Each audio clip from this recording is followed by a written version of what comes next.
大家好啊！上一集呢，我哋介紹咗呢個世中村啦嘅入口幾間店鋪，同埋一條小路行去呢個土族村心雞湯啦。今日呢，我哋會走入嗰啲店鋪裏面，例如巴黎貝甜啊，同埋呢個金樽木三啊嘅裏面嚟到睇嘅。咁喺入去呢兩間店之前呢，我哋首先嚟到睇下喺地圖上面啦，點樣揾到呢個世中村美食文化街。大家呢要揾到呢個美食街呢係好容易嘅，喺地圖上邊。你打開一個首爾嘅地圖，然之後你就會見到首爾呢係喺漢江兩邊，而呢個彎位你 zoom 埋去，最明顯呢你會見到首爾火車站。首爾火車站呢上邊直上邊冇幾遠呢，你會見到景福宮嗰個位置，佢係一個長方形嘅綠色嘅地帶。景福宮下面嘅地方嘅左手邊呢，你就會揾到呢個美食街噶啦，就喺呢度，係咪好容易呢？好，我哋依家去睇下巴黎貝甜先。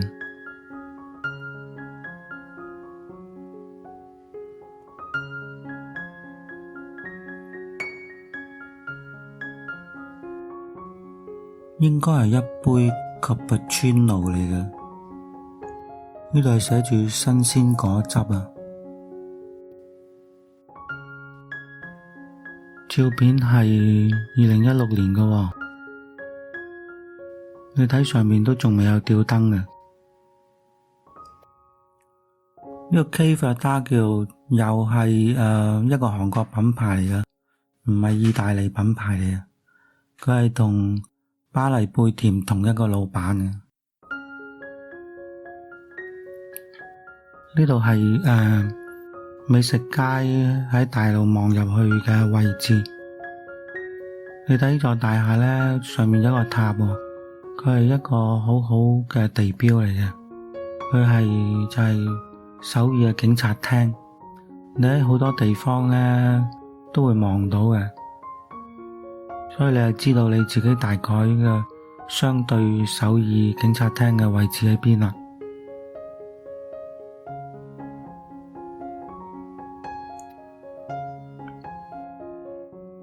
一個夜景，睇着咗燈幾靚。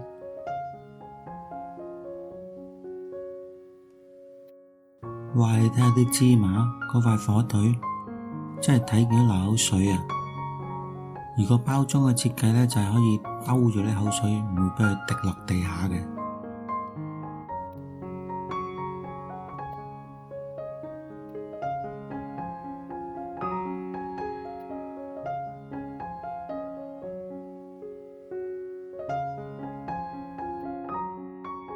好啦，我哋睇下下一間餐館。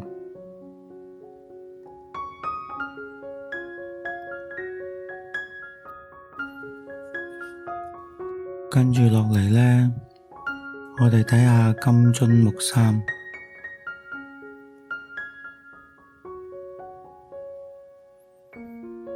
喺呢個橫街裏面嘅金樽木三，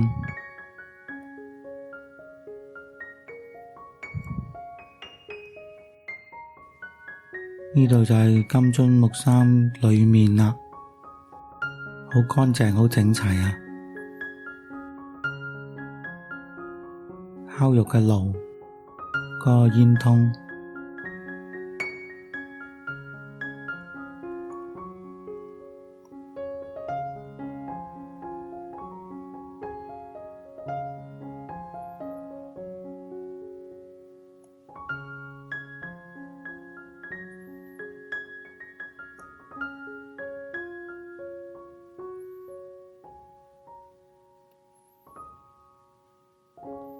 門口啦，門口嗰隻豬啦，佢哋係招牌。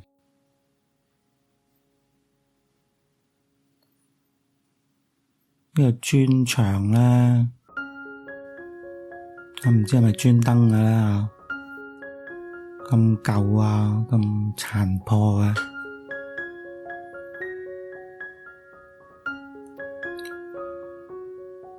各種嘅味料。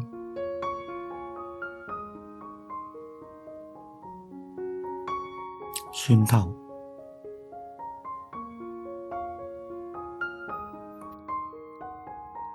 機器切㗎應該係。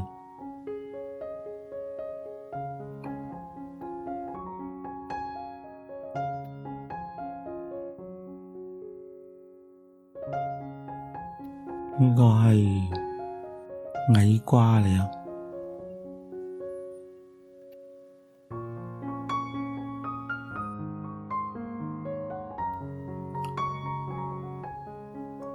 好，跟住睇下街尾嗰間金樽木衫啊！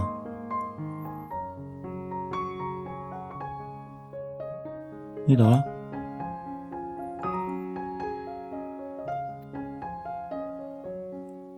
同樣都係燒烤爐、煙通、打邊爐啦，燒烤都係可以嘅。串起嚟到淥完呢，點下啲醬就食得，幾方便喎。哇，睇見都流口水啊！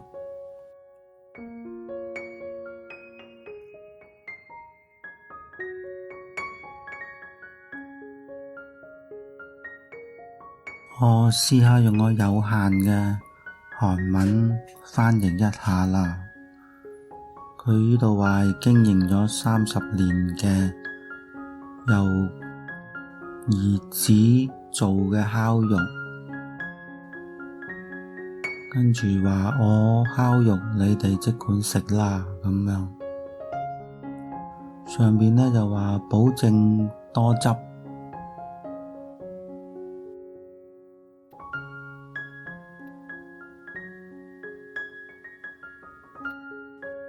呢個應該就係店家自製嘅魚蝦醬啊！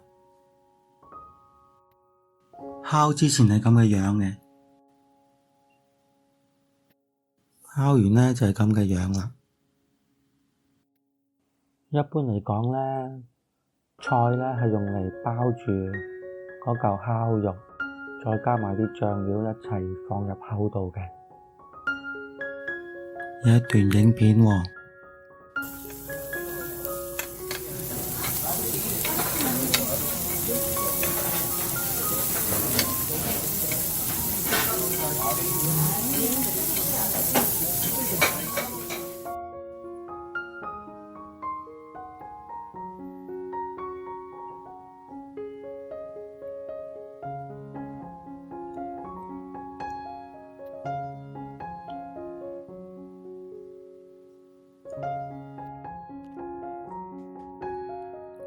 呢度有個餐牌喎，zoom近啲睇下先。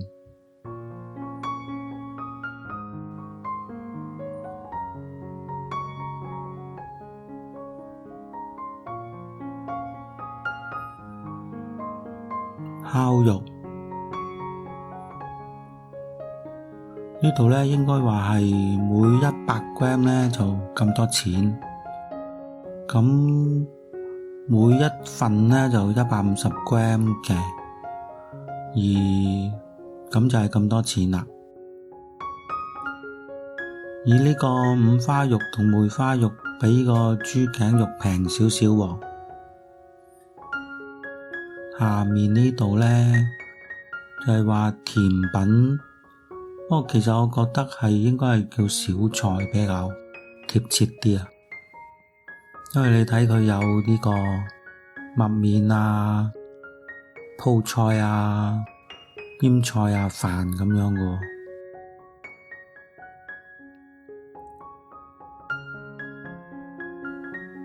另外一邊呢就係酒啦，賣酒啊。好多種唔同嘅酒，韓國呢似乎男男女女都喜歡飲酒咁樣。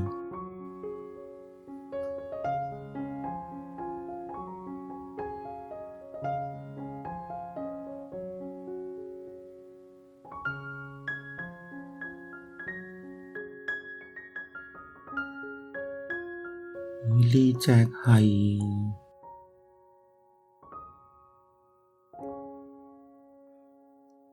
嗌你 check 佢哋嘅 KakaoTalk 咁話喎，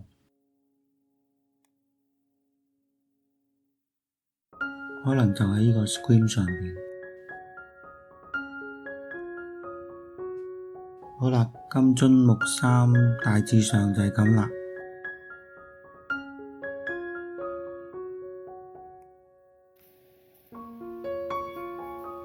喺結束呢一節之前呢，我哋嚟睇下佢嘅夜景。佢又唔係好似一般旅遊點咁樣咁五光十色咁吸引人嘅喎，所以話佢呢係更加比較接近南韓人日常生活嘅一個旅遊點嚟嘅。咁剩翻落嚟呢，係嗰間2000年已經開業嘅餐館啦，仲有土族川參雞湯嘅。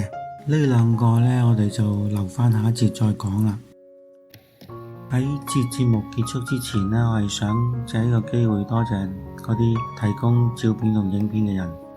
但係如果你唔想你嘅照片同影片出現喺我嘅頻道呢，係可以 email 俾我嘅，我嘅 email 可以喺下面揾到。多謝大家。